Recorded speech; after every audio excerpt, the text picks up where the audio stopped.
Letters from a Stoic by Seneca, Letter 23, on the true joy which comes from philosophy.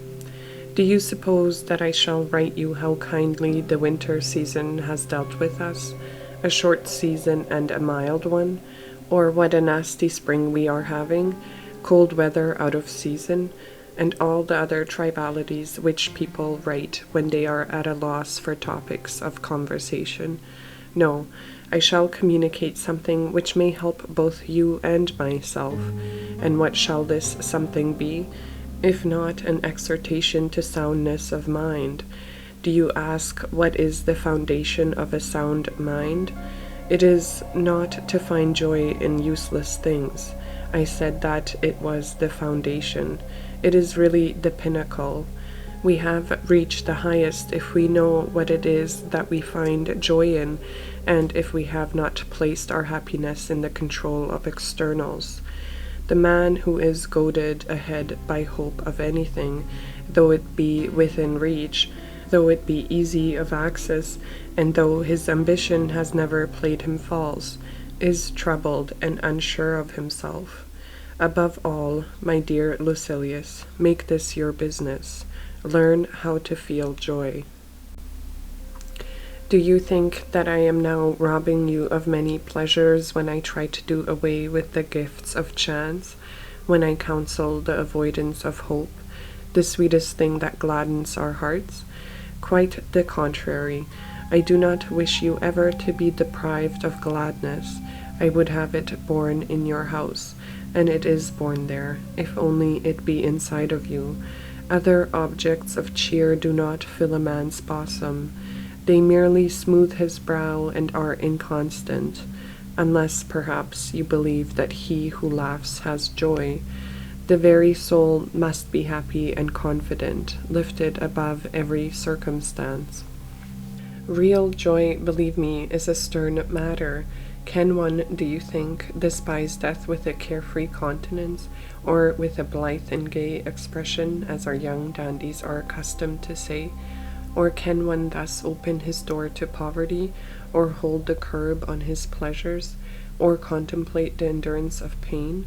He who ponders these things in his heart is indeed full of joy, but it is not a cheerful joy.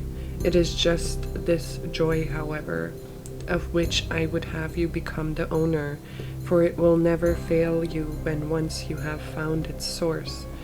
The yield of poor minds is on the surface. Those are really rich whose veins lurk deep, and they will make more bountiful returns to him who delves unceasingly. So too these baubles, which delight the common crowd, afford but a thin pleasure, laid on as a coating, and even joy that is only plated lacks a real basis. But the joy of which I speak, that to which I am endowing to lead you, is something solid, disclosing itself the more fully as you penetrate into it. Therefore I pray you, my dearest Lucilius, do the one thing that can render you really happy. Cast aside and trample underfoot all the things that glitter outwardly and are held out to you by another, or as obtainable from another. Look toward the true good, and rejoice only in that which comes from your own store. And what do I mean by from your own store? I mean from your very self, that which is the best part of you. The frail body also, even though we can accomplish nothing without it, is to be regarded as necessary rather than as important. It involves us in vain pleasures, short-lived, and soon to be regretted, which, unless they are reined by extreme self-control, will be transformed into the opposite.